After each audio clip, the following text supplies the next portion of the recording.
MPC BiPC ఇంటర్లో ఏ group అయినా సరే best degree course India's first industry integrated AIDP degree. Call now.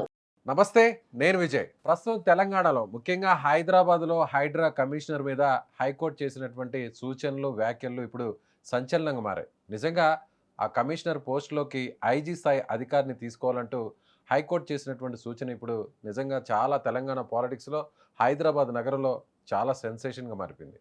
High court ఇచ్చినటువంటి ఈ సూచనను ప్రభుత్వం పరిగణలోకి తీసుకుంటుందా?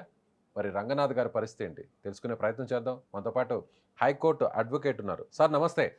నమస్తే సార్. సార్, ఇప్పుడు హైకోర్టు ఇచ్చినటువంటి ఈ డెసిషన్ అంటే ఈ డైరెక్షన్ అనొచ్చా, లేదంటే ఇది తీర్పు అనాలా, లేదంటే సజెషన్ అనాలా? డైరెక్షన్. ఎస్. అంటే ఖచ్చితంగా ఇది గవర్నమెంట్ ఈ డైరెక్షన్ ఇంప్లిమెంట్ చేయాల్సినటువంటి అవసరం ఉందంటారా? అది మ్యాండేటరా? సార్, ఇప్పుడు ప్రభుత్వము గవర్నమెంట్ ఇస్ సుప్రీం.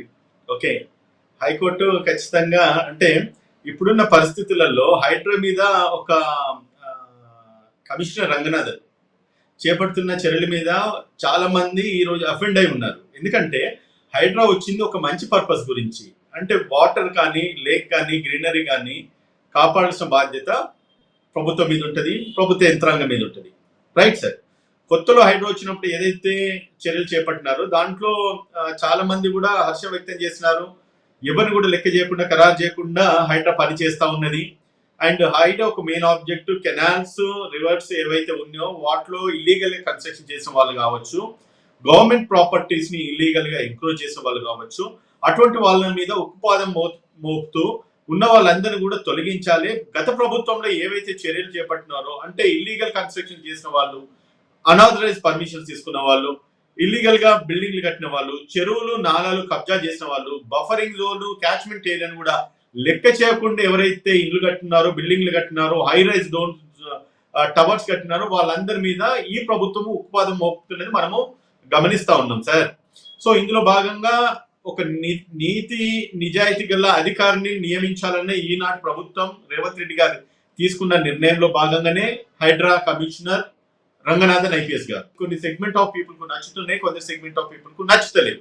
చాలా నిన్న ఆయన ఎప్పుడైతే హైకోర్టు ఆర్డర్స్ పాస్ చేసినారో డైరెక్షన్స్ ఏది చీఫ్ సెక్రటరీని డైరెక్ట్ చేస్తూ హైడ్రా కమిషనర్ 63 కేసులు కంటెంప్ట్ ప్రొసీడింగ్స్ ఆయన మీద ఉన్నప్పుడు కూడా మా కోర్టు ఆర్డర్స్ ఖరారు చేయకుండా ఆయన ఇష్ట వ్యవధిగా వ్యవహరిస్తున్నారు కాబట్టి ఆయన మీద తగు చర్యలు తీసుకుంటూ ఆ స్థానాన్ని తొలగించి ఆ స్థానంలో మరొక ఐజీ స్థాయి ఆఫీసర్ ను నియమించాలని చెప్పేసి చీఫ్ సెక్రటరీకి ఆయన డైరెక్షన్స్ ఇస్తూ ఓరల్ ఆర్గ్యుమెంట్స్ అంటే ఓరల్ ఇన్స్ట్రక్షన్స్ పాస్ చేయడం జరిగింది నిన్న. సో దాంట్లో భాగంగా మనము ఇంకా నిన్నటి నుంచి మనం ఛానల్స్ అన్ని కూడా చూస్తా ఉన్నాము, మీడియాలో ఏం జరుగుతా ఉన్నాయి. అండ్ రంగనాథన్ గారు కూడా మాట్లాడుతూ కోర్టు ఆర్డర్స్ నేను కూడా పాటిస్తానని చెప్పి అన్నారు. కాకపోతే ఇక్కడ ఏంటంటే ప్రభుత్వము దీన్ని ఇంప్లిమెంట్ చేస్తుందా చెయ్యదా అనేది main criteria. High court orders pass చేసినంత మాత్రాన సుప్రీం ఏదైతే ఉందో ప్రభుత్వమే ఉంటుంది. కానీ ఇక్కడ జరుగుతున్న పరిణామాలు చూస్తే రంగనాథన్ మీద ఈ మధ్య కాలంలో చాలా వ్యతిరేకతలు వస్తా ఉన్నాయి. ఈ కేసు మోర్ పర్టికులర్లీ సంబంధించి శాంత శ్రీరామ్ కన్స్ట్రక్షన్స్ కు సంబంధించిన 40 ఎకరాల ల్యాండ్ కు సంబంధించి హైకోర్టును వాళ్ళు ఆశ్రయించడం, 23 తారీఖు నాడు ఈ కేసు వాదోపవాదులకు రావడం, వచ్చినప్పుడు అక్కడ హైకోర్టు జస్టిస్ అనిల్ కుమార్ గారు దాని మీద స్పందిస్తూ రంగనాథన్ మీరు కోర్టు ఆర్డర్స్ ను లెక్క చేయడం లేదు, మిమ్మల్ని అవసరమైతే మిలిటరీ ఆర్మీ నుంచి కర్నల్ పిలిపించి మిమ్మల్ని అరెస్ట్ చేయిస్తాను, మీ కోర్టు మీద ఎటువంటి గౌరవం లేదు, ఇటువంటిది మళ్ళీ ఒకసారి పునరుద్ధరణ కావద్దని చెప్పి చెప్తూనే 27 తారీఖు నాడు అంటే నిన్నటికి వాయిదా వేయడం జరిగింది. నిన్నటికి ఎప్పుడైతే వాయిదా పడిందో నిన్నటి వాయిదా పడిన దాంట్లో క్లియర్ కట్ గా రంగనాథన్ ని అపాలజీ టెండర్ చేస్తూ మీ అఫిడవిట్ సబ్మిట్ చేయాల్సిన అవసరం ఉందని చెప్పి చెప్పిన తర్వాత నిన్న రంగనాథన్ గారిని హైకోర్టు విచారిస్తూ మీ కోర్టు ధిక్కరణ కేసులు సుమారుగా 63 కోర్టు కంటెంప్ట్ ఆఫ్ కేసెస్ అంటే ఎప్పుడైతే పబ్లిక్ కొన్ని ఇష్యూస్ రైజ్ చేస్తూ ప్రభుత్వం మీద కోర్టును ఆశ్రయించినప్పుడు దానికి సమాధానం చెప్పాల్సిన బాధ్యత ప్రభుత్వ అధికారుల మీద ఉంటుంది. దానికి నువ్వు సరైన సమాధానం చెప్పకపోవడమే కాక కోర్టు పిలిచినప్పుడు కోర్టుకు హాజరు కాకపోవడం ఇవన్నీ కూడా నీ పొరపాట్లు కాబట్టి నీ మీద కంటెంప్ట్ ప్రొసీడింగ్స్ ఉన్నాయి కాబట్టి ఇంకా నువ్వు అన్ఫిట్ ఫర్ దిస్ డ్యూటీస్ అంటే ఈ యొక్క డ్యూటీలో నువ్వు మరొకసారి కొనసాగడానికి ఏమాత్రం వీలు లేదు కాబట్టి నేను గవర్నమెంట్ కు రికమెండ్ చేస్తున్నా, నేను ఆర్డర్స్ పాస్ చేస్తున్నా, నువ్వు ఒక రిపీటెడ్ అఫెండర్ అంటారు. అంటే ఒక నేరం పదే పదే పదే పదే చేసే వాళ్ళని ఏమంటారంటే రిపీటెడ్ అఫెండర్ అంటారు. అందులో భాగంగా నిన్న ఏదైతే ఆర్గ్యుమెంట్స్ జరుగుతున్న ప్రాసెస్ లో నీకు ఇదివరకు కూడా కోర్టు ఆర్డర్స్ ఇచ్చినప్పటికి కూడా కోర్టు ఆర్డర్స్ నువ్వు ఇంప్లిమెంట్ చేయకుండా కోర్టు ఆర్డర్స్ ధిక్కరించుకుంటూ అండ్ దాని తర్వాత కంటెంప్ట్ ప్రొసీడింగ్స్ పెండింగ్ ఉన్నా కూడా నువ్వు కోర్టుకు రాకపోవడం, నీ అసమర్థత, నీ అహంకార ధోరణికి ఇది ఒక వాట్ కాల్ అంటే ఒక ఎగ్జాంపుల్. కాబట్టి ఈ పదవిలో నువ్వు ఉండకూడదన్న ఒక ఉద్దేశంతో నిన్న హైకోర్టు చీఫ్ సెక్రటరీ గారికి ఒకటి డైరెక్షన్స్ ఇవ్వడం జరిగింది సార్. ఆ ఉత్కంఠ నడుస్తా ఉన్నది. మరి ప్రభుత్వం ఎటువంటి నిర్ణయం తీసుకుంటుంది అన్నది అది ముఖ్యమంత్రి గారు అల్టిమేట్ కాబట్టి తను ఏం నిర్ణయం తీసుకుంటుంది మనందరం కూడా ఇప్పుడు వేచి చూడాల్సిన అవసరం సార్. అంటే ప్రభుత్వం కూడా అంటే చీఫ్ సెక్రటరీ మళ్ళీ కోర్టుకు నివేదించే అవకాశం ఉందా? మళ్ళీ తిరిగి కొనసాగించడానికి ఉన్నటువంటి అవసరం వాటన్నిటిని వివరించబోతుందా? హైడ్రా స్థాపించినప్పుడు రంగనాథన్ గారు ఈస్ ఎమినెంట్ ఆఫీసర్ కాబట్టి ఆయన పూర్తి అవగాహన ఉంది. అంటే ఎంతటి వాళ్ళని కూడా ఆయనే స్పేర్ చేయలేదు. కొన్ని సందర్భాలలో కొన్ని మోరల్ గ్రౌండ్స్, కొన్ని మేజర్ కాలేజీకి సంబంధించి కొన్ని చర్చలోకి వచ్చినాయి.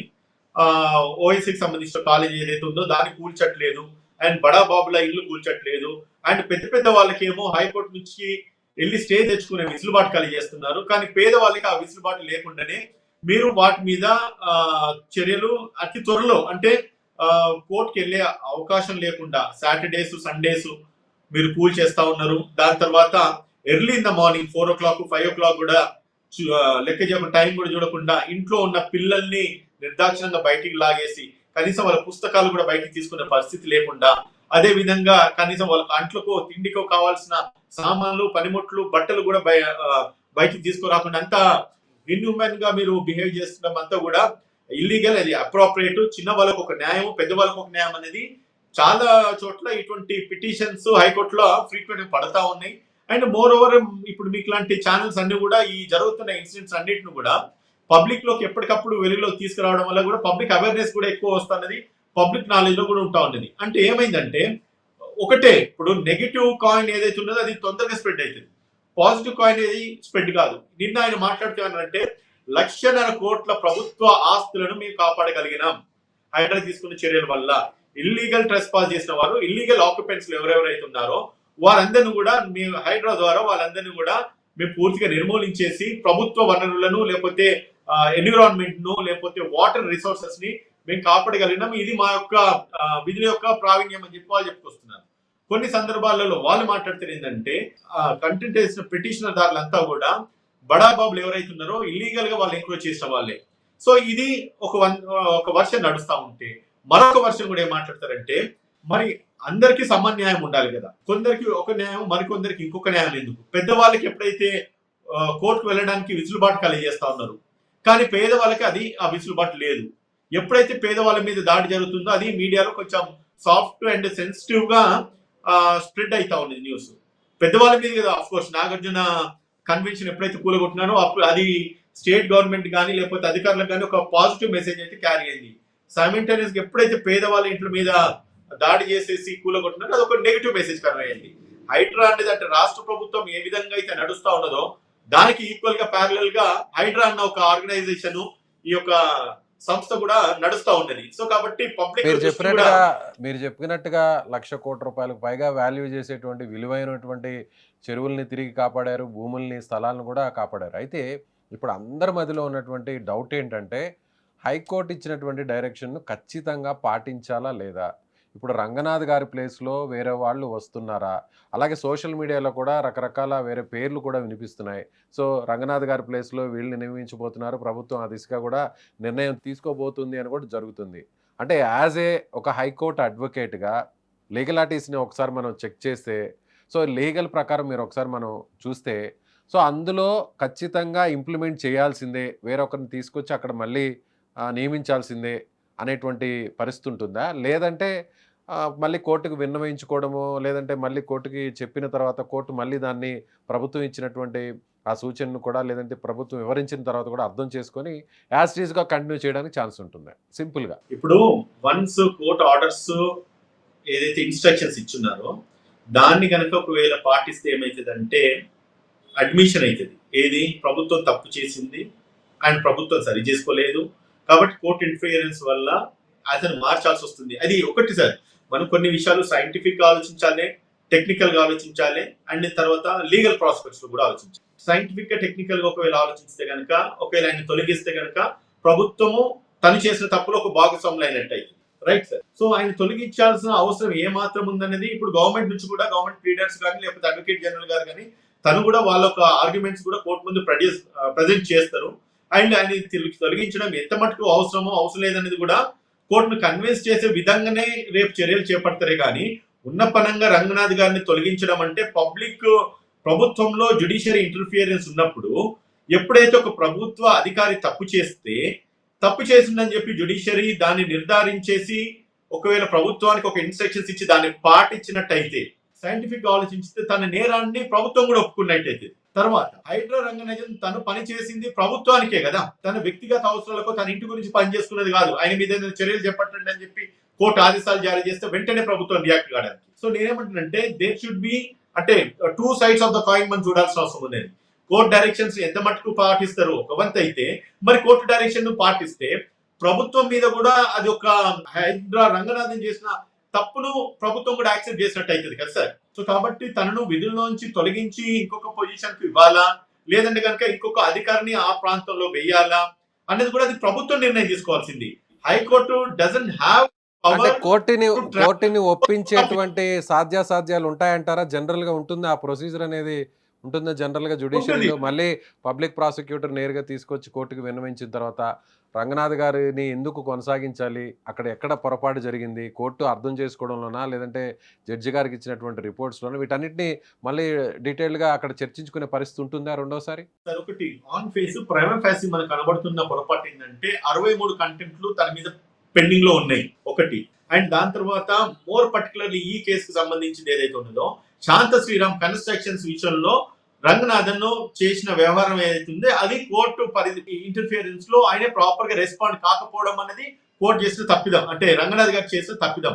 సో దాన్ని సరి చేసుకునే విసులుబాటు అవకాశం కూడా ఖచ్చితంగా కోర్టు తీసుకుంటుంది. తన వ్యవహార సరళి ఏదైతే ఉన్నదో అది చట్ట వ్యతిరేకంగా ఉన్నది.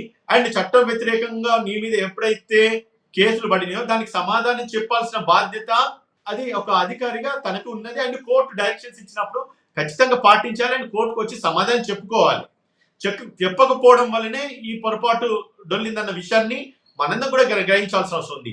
ఈ రోజు కోర్టు అఫెండ్ కావడానికి గల కారణం ఏంటంటే మీ మీద ఇన్ని కంటెంప్ట్స్ ఎందుకు పెండింగ్ ఉన్నాయి. అట్లంటే ఇదివరకు ప్రభుత్వంలో చీఫ్ సెక్రటరీ మీద కూడా సుమారుగా 600 పైచిలకు కంటెంప్ట్లు పెండింగ్ ఉండే సార్. సో అప్పుడు మరి ప్రభుత్వం కానీ అప్పుడు కానీ కోర్టు కానీ ఇంత సీరియస్ గా స్ట్రింజెంట్ గా రియాక్ట్ కాలేదు, రెస్పాండ్ కాలేదు. అంటే there will be several reasons ఉంటాయి. బట్ ఇక్కడికి వచ్చిన తర్వాత కొంత హ్యూమన్ కన్సర్న్స్ కూడా కోర్టు పరిగణలోకి తీసుకోవాల్సి వస్తున్నాయి. ఎందుకంటే ఇప్పుడు మీడియా కథనాలలో ఏవైతే మనము చూస్తా ఉన్నామో హైడ్రా చేస్తున్న కార్యక్రమాలు, అంటే ఒకటి ఇంగ్లీష్ లో ఒక సేయింగ్ ఉన్నది, if you want to see the heaven you have to die అన్నారు. అంటే మనం స్వర్గం చూడాలంటే ఖచ్చితంగా చచ్చిపోక తప్పదండి. అంటే ఇప్పుడు ఈ రోజు హైడ్రా చేస్తున్న కార్యాచరణ ఏదైతే ఉన్నదో రేపటి బాగుకు రాష్ట్రం బాగుండడానికి కానీ రాష్ట్రానికి అందాల్సిన వనరులకు సంబంధించి కానీ నీటి విషయంలో కానీ పొల్యూషన్ కంట్రోలింగ్ విషయంలో కానీ రేపటి భవిష్యత్తుకి అది ఉపయోగకరంగా ఉంటుంది అన్నది ఆలోచించి ఈ రోజు ప్రభుత్వం అంత స్ట్రింజెంట్ గా పనిచేస్తా ఉన్నది. సో దాన్ని కొందరు హర్షిస్తా ఉన్నారు, కొందరు వ్యతిరేకిస్తా ఉన్నారు. కానీ కొన్ని సందర్భాలలో హైడ్రా చేస్తున్న కొన్ని అంటే యాక్టివిటీస్ ఏవైతే ఉన్నాయో అది కొంచెం చట్ట వ్యతిరేకమైన పనులు, అంటే వితౌట్ నోటీస్ ఇవ్వకుండా కూల్చే కార్యక్రమాలు ఏవైతే ఉన్నాయో అది కొంత ఇల్లీగల్ అవుతా ఉన్నది. అండ్ సాటర్డే సండేస్ కూల్చడం ఇల్లీగల్ అవుతా ఉన్నది. కోర్టు ఆర్డర్స్ ఉన్నా కూడా వాటి మీద ఇంటర్ఫియర్ అవుతూ కూల్చేస్తా ఉన్నారు. అది ఇక్కడ మెయిన్ ప్రాబ్లం అయింది. ఈ పర్టికులర్ సంబంధించి కోర్టు ఆర్డర్ ఉన్నప్పటికీ కూడా మీరు ఎందుకు ఇంటర్ఫియర్ అయినరు, మీరు అనర్హులు కాబట్టి మీరు ఈ సీట్ లో కొనసాగొద్దు అన్న ఒక ఉద్దేశంతో జస్టిస్ అనిల్ కుమార్ గారు నిన్న ఆర్డర్స్ డైరెక్ట్ చేయడం జరిగింది sir. Thank you so much. So ఇది హైకోర్టు అడ్వకేట్ ఉదయకాంత్ గారి అభిప్రాయాన్ని మీరు ఏకీభవిస్తున్నారా, వ్యతిరేకిస్తున్నారా? అయితే కామెంట్ చేయండి. Thank you.